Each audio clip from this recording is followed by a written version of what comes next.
Well, hello and welcome to the Ramon Foster Show, brought to you every week by our friends at the Get-Go Cafe and Market, where it is Substravaganza month. That is exactly what it sounds like, Mr. Foster.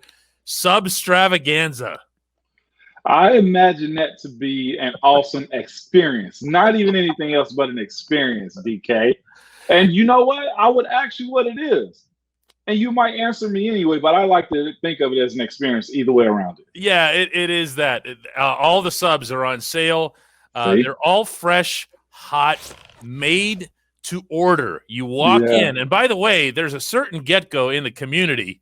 I'm not going to say which one that happens to be near a certain location where a certain football team practices, that if you go there at a certain time of day, you will find any number of Pittsburgh Steelers in there. DK, you may have given up much a better answer than trying to find a guy at camp. That's all I'm saying. That is accurate.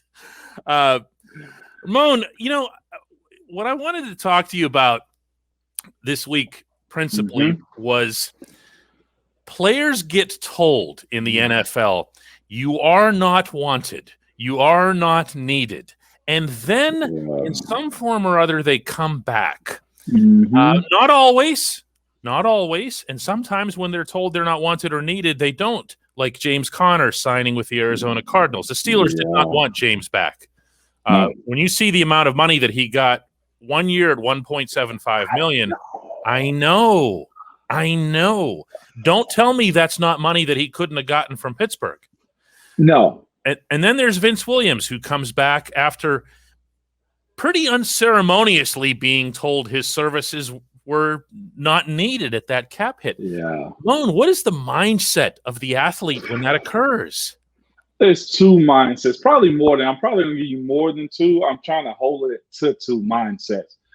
In the case of James Conner, man, he's not a Pittsburgh, he's a Pennsylvania kid. He was embodied, embraced, loved, cherished, all of those sentimental adjectives that I'm throwing out, feelings that I'm throwing out of everything Pittsburgh. When you talk about Pittsburgh strong in the last 4 or 5 years, it's James Conner. Even his senior year at college, James Conner could have possibly made more money than some rookies on an NFL roster in Pittsburgh because he was Pittsburgh strong through and through. From Erie, PA, beat, literally a cancer, not just a person. I'm talking about a cancer, literally beat that from, I'm not sure, days, months, weeks of losing his life, to battle back from that.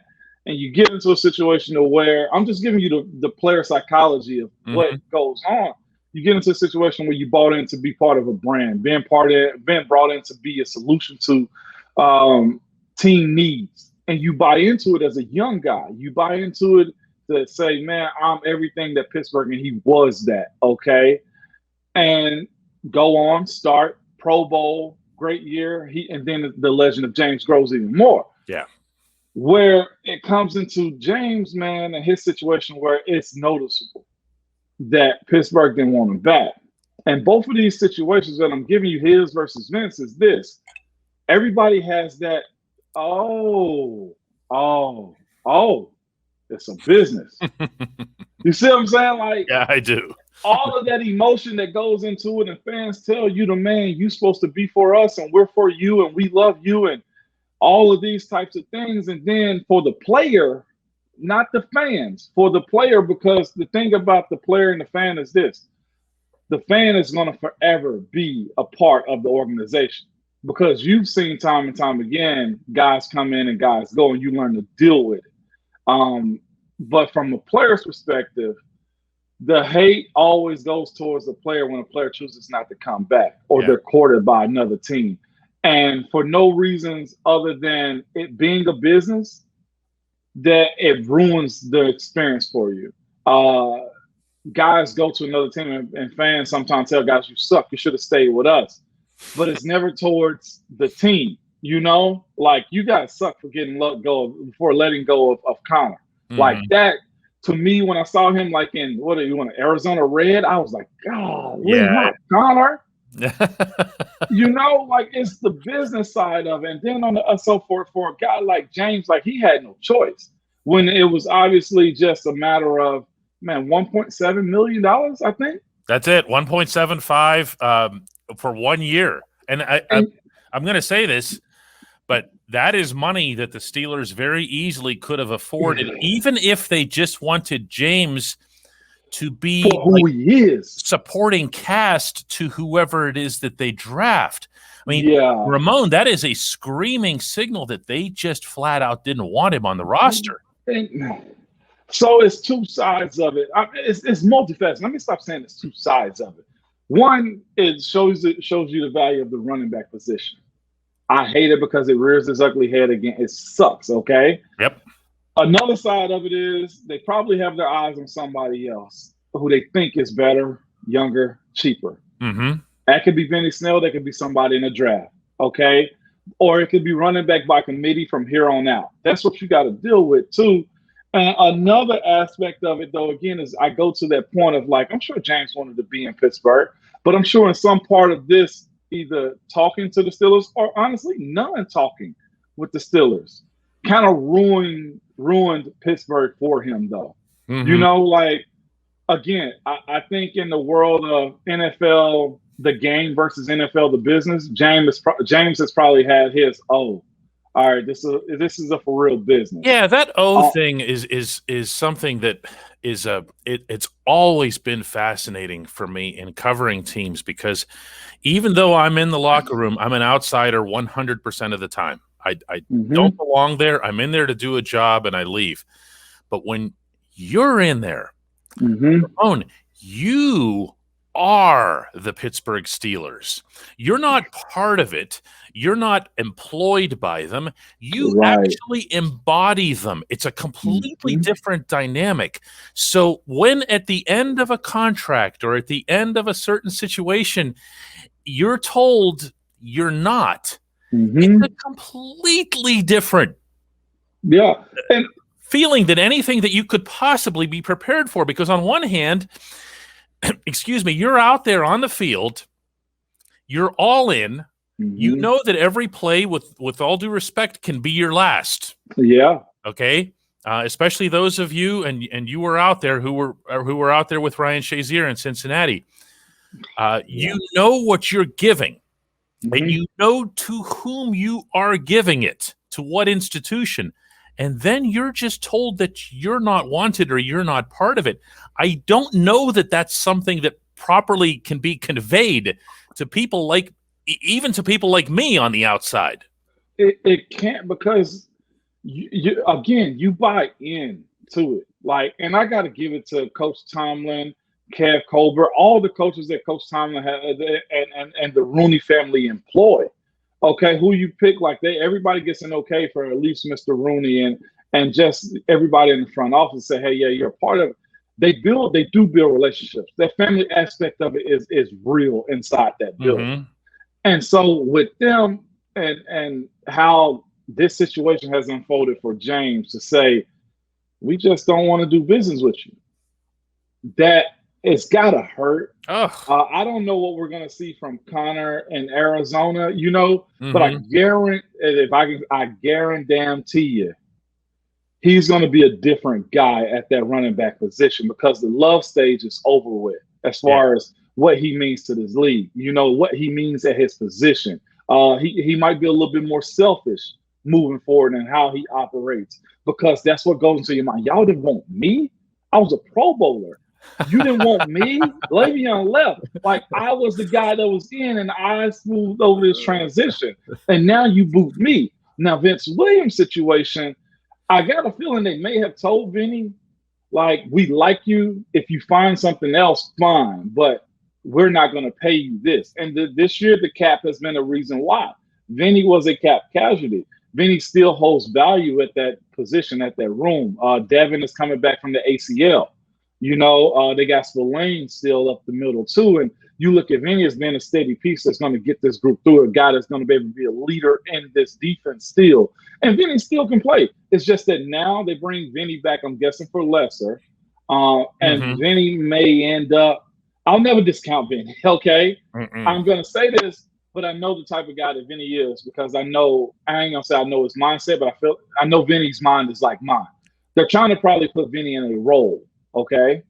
And like I know Vinny's not going to do well in playing a role like being a rush linebacker or No, playing he's not. 20% of the snaps. If Vinny is out there, he's going to play and going to want to be a starter. It's a matter of Spillane and the health of Devin and the other guys that are in that building also. And it all depends on if they draft a young middle linebacker too, which is probably going to be something they got to do. Vinny, I ain't gonna say I know he was pissed about it. I got the feeling that he was pissed about being let go. And I talked to him for a split second, after he got cut. Mm-hmm. And Vinny's savvy enough to know the business. And I think, like I know, Pittsburgh, again, like I said, has that family feel. And if you can go back, the odds of winning in Pittsburgh is a lot higher than I'm sure anywhere else. No, there's no question about that. We're going to talk more about the defense in general and the impact of a couple of guys, Vinny and Tyson Alualu, coming back right after this. Welcome back to the Ramon Foster Show, fueled by the Get Go Cafe and Market. And Ramon, you started talking about Vince Williams being back, and I'm going to presume that your reaction when you heard that news was the same as mine, where it was just like this exhale, because look, let's be real here. When this all unfolded, free agency, and Tyson Alualu is gone, and Bud is gone, and now Steven Nelson is gone, and then Vinny's gone. And you're thinking, I'm sorry, there aren't enough standard as the standard guys to compensate for all this. Culture. Okay. Yeah. Okay. You can culture yourself into oblivion. You still need to have football players. Yeah. Okay. And when Tyson came back, my first reaction was, okay, there's one enormous problem solved that did not have another solution to it. With due respect to Isaiah Buggs and Carlos Davis, no, not right now. Yeah, not now. Not now. And then Vinny comes back, and I'm going to be honest with you. I think more of Vince Williams as a football player than I do Robert Spillane.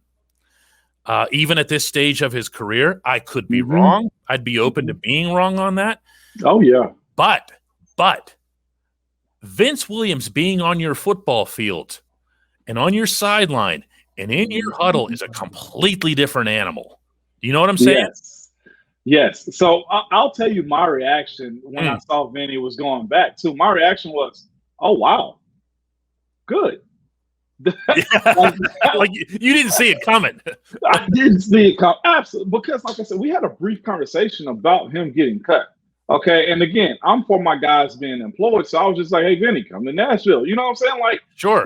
I threw it out there because I'm like, again, when you're around it for a while, DK, and you've seen it, you've heard the stories, you've heard the one big story, of course, around that, as far as like not being wanted or you're getting the boot. Like, it's a brutal business behind the game. Yeah. So I really didn't expect Vinny back, but when I saw him back, I was like, good. Like, yes, this is good. You know what I'm saying? And again, you made a point too. What I said in our last segment was the fact that, look, if Vinny's in that building, Vinny's playing. The same way I feel about Tyson Alualu. Like, you say what you want to about Tyson not living up to the bill of a first-round draft pick. No. Tyson can play. He was a late bloomer. He was a classic late bloomer. He has first-round pedigree written all 100%. Over his performance the last 3 years, not 2. Everybody talks about since Tyson moved to nose tackle and everything. Tyson was performing at a Pro Bowl elite level for the last 3 years, including when he was just interchanging with linemen. And I have no less an authority on that than one Cameron Hayward and one Stephon Tuitt, who will swear by the guy. Oh, by the way, so will TJ Watt. And Javon Hargrave. And Javon Hargrave will say the same thing. Think about this. Javon learned from Tyson and made me a better player, and Marquise and Dave also in practice because of what Tyson was doing. I saw Tyson be the same size, same stature somewhat as Javon Hargrave, who at one point for about 2 weeks at free agency in 2020 or whatever, was the highest paid nose tackle. Like, he learned from a guy like that. And so when you said no disrespect to Buggs or the young D tackle, Carlos Davis. Carlos Davis, new 73. Carlos Davis. Yeah. when you say no disrespect to them, that's because you know what Tyson brings to the table. Yeah, Tyson brings not that now. leadership. He brings himself along to teach Carlos and Isaiah, if they're willing to learn, this is how you play the position. You guys, all those guys, probably you put them in line, same height, about the same weight. So if they're smart, they learn from him. The same way I know Devin is smart because Devin has an NFL pedigree and his father, and Robert Spillane also. They learn from Vinny. You don't get cut and get brought back the way Vinny is unless you are that type of guy, okay? Like, he may not be where he was as far as Vinny or what you want, but there's a lot of guys, and I think people and fans need to realize this. There's a lot of guys that play damn good roles on teams that are worth more than what they put in that stat column. Vinny is one of those guys. On top of being a hard-nosed guy, too, he's an attitude guy. You know? Vinny is going to – I'll tell you this right now, and I'm not saying this to you because you know it, but I'm saying this to the people who are listening. Mm-hmm. Vinny is going to blow people up at Latrobe, like in a way that I don't think – and I mean – he is going to stand over people. Mm-hmm. He is going to yell out in the direction of the coaching staff that you cut me. You cut this. 100%. You cut this. you. And you know what he's going to do? If Ev's not on the field, he's going to look up into that press box or where the coaches, gym, and he's going to point up to you. This is why you brought me back. Okay, and you know what Vince does too, in which I was like, wow, good. There is a factor that left DK and Bud of attitude, of goon mentality that Vinny helps keep in place. Goon mentality is a phrase that you use occasionally, and I just love it. And I think that part was underappreciated as it relates to Bud. Yeah, I don't know that the outside world got to see that as much because he was not a player who was penalized. Like you didn't see flags get thrown on him. But Bud had not past tense. Bud still exists. He's just in your part of the woods now. But Bud has a mean streak about him, which belies who he is off the field. Yeah. And you want that, and you need that on your defense. You need that snarl. Ramon, let me ask you this: where we were talking about the defense just 2-3 weeks ago, is it back to the point with Vinny, with Tyson? I mean, you're still looking at, I mean, Cam Sutton was brought back too, and I don't mean to ignore that. That's a big deal. Is this defense still going to be a top 10, top 5 defense the way it was? Is it still going to be able to produce the takeaways it does with no Nelson, no Bud?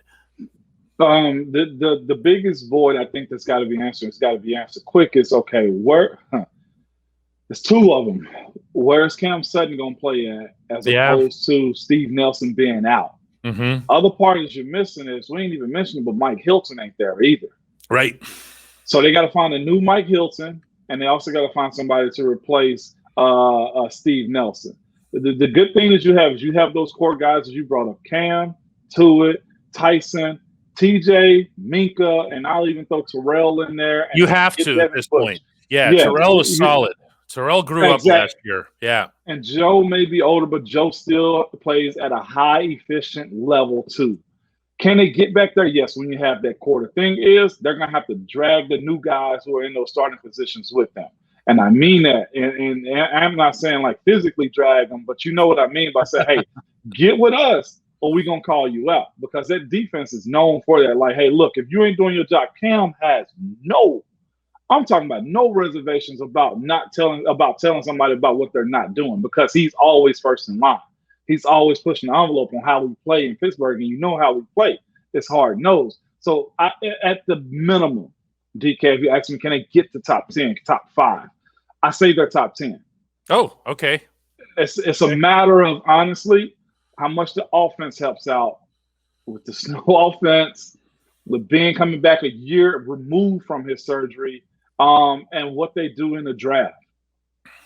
Well, that's obviously a big variable of the offense. I mean, the draft is – we'll see. I still want to see a running back in the first round, and I believe – by the name of Najee Harris, but if it's not him, if he's taken – and there are a couple of teams at 18 and 23 that could take him ahead of 24.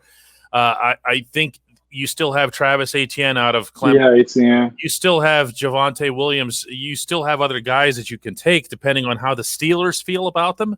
And after the way they took Le'Veon Bell when everyone else was saying Eddie Lacy. Oh, Remember that? That? That was all Eddie Lacy. And when the Steelers didn't take Lacy, it was like, oh, no, what are they doing? Whatever. Well, they kind of did okay with that particular selection. They did. And I'll say this, the way this draft is being front-loaded by, I would say, these receivers and the quarterbacks and one tight end, they'll have a quality pick still at 24.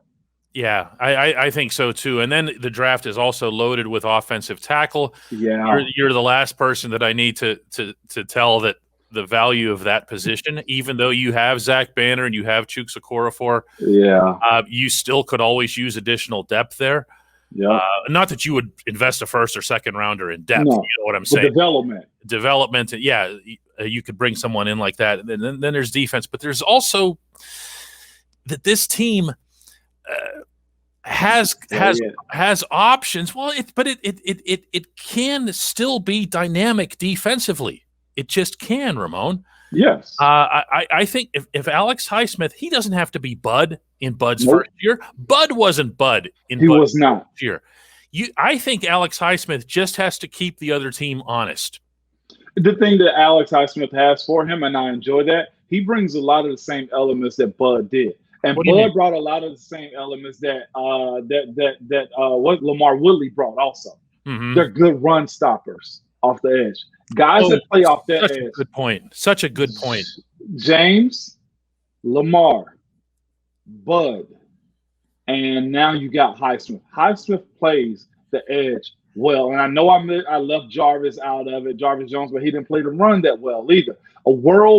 Was he on the other side? Worlds was on the other side. Worlds was moved to the left whenever he became more effective, remember? And Jason was never a great run stopper either. No. These guys were both, he and Jarvis were both undersized for the position.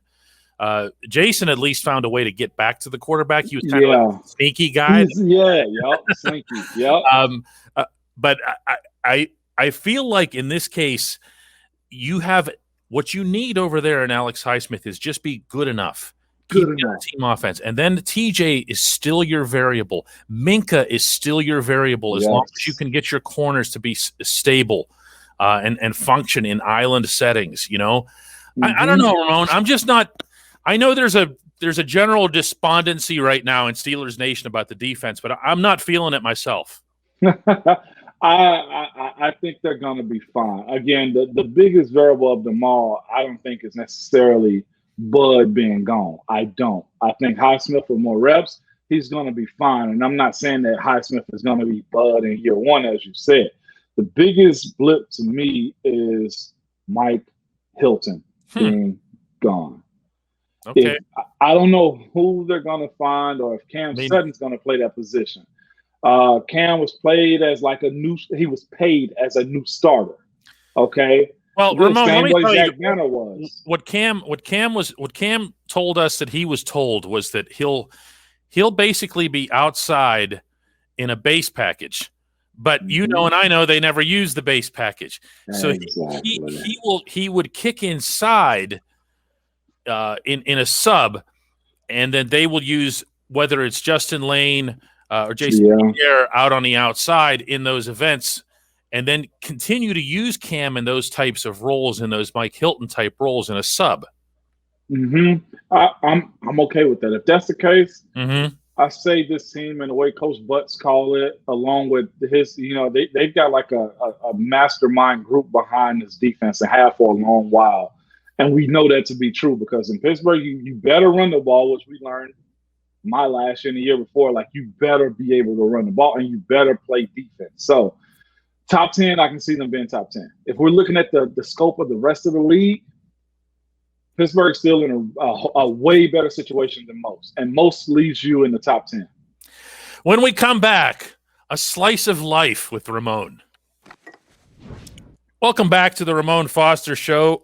I'm Dan Kovacevic of DK Pittsburgh Sports. All I do is carry water for Moan. That's my job around here. Oh my God! Let's call this portion of it Slice of Life with Ramon, because Ramon's life has remained super interesting even after his playing career, which is not the norm, I will say.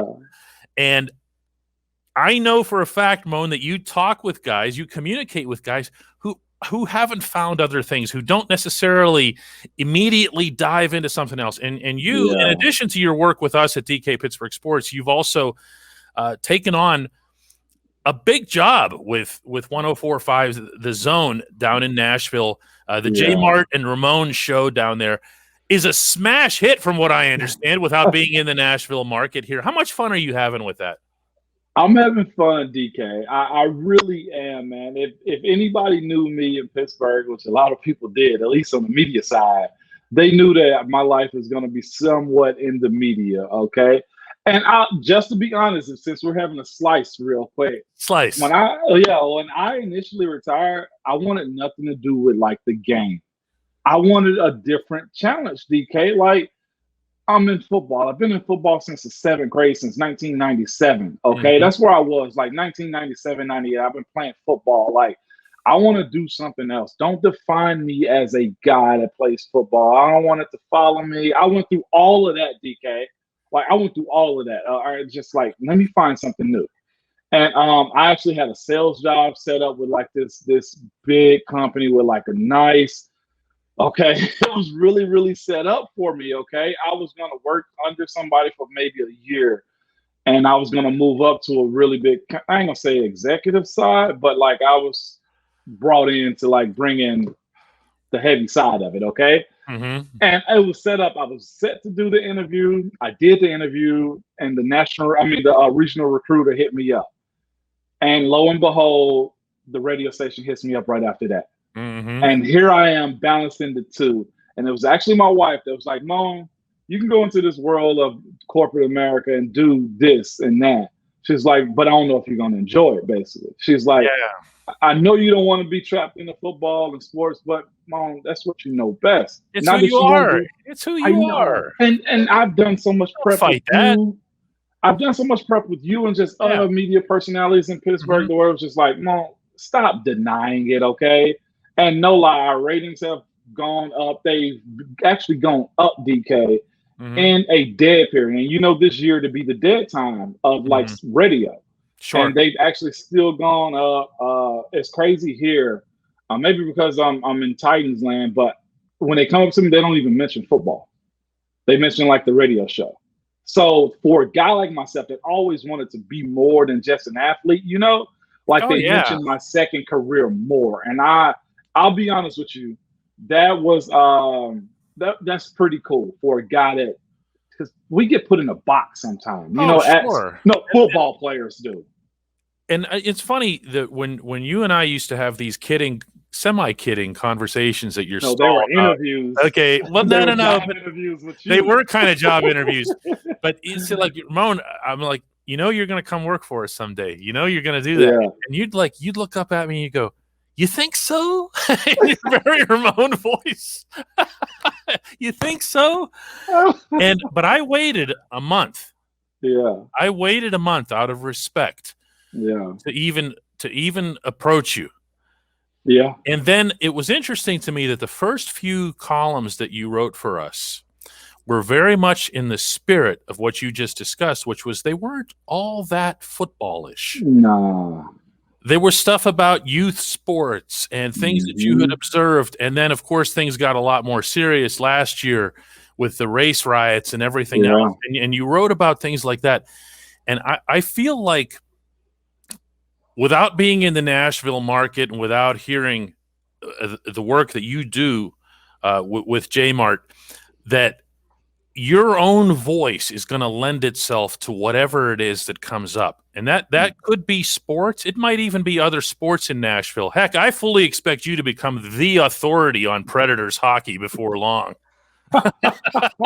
Nah. But that's, you know, the idea, just being you is the authentic selling point. You know what I mean? Regardless of subject matter. I appreciate you saying that, man. And I think I got a boss now. I think my boss kind of feels the same way you do, man. And they said something to me. It was I think most guys would probably take offense to when you get into this world or when they start talking about your personality. They were just like, you're likable. It's like, the hell you mean I'm likable? Like I'm this soft-headed. Like, but then they say stuff like, no. Like you're approachable in this world of being in the sports media, especially a former player. A lot of guys put themselves above people. And it's like with you, like when I go to my son's like baseball games and just out somewhere, people literally will walk up to me and we'll start a conversation, DK. And they were just like, when you're giving yourself to the crowd and they see you on the radio through your voice, like that's what happens. So I appreciate you seeing that in me and it just being a part of what we've grown into with DK Pittsburgh Sports. And just, I appreciate being a part of the ride with you too, man. And this slice we're having right now. That was a slice of life with Ramon Foster, which is always fun. We will do another Ramon Foster show next week here on DK Sports Radio. Thanks, Moan. Absolutely, DK. Anytime.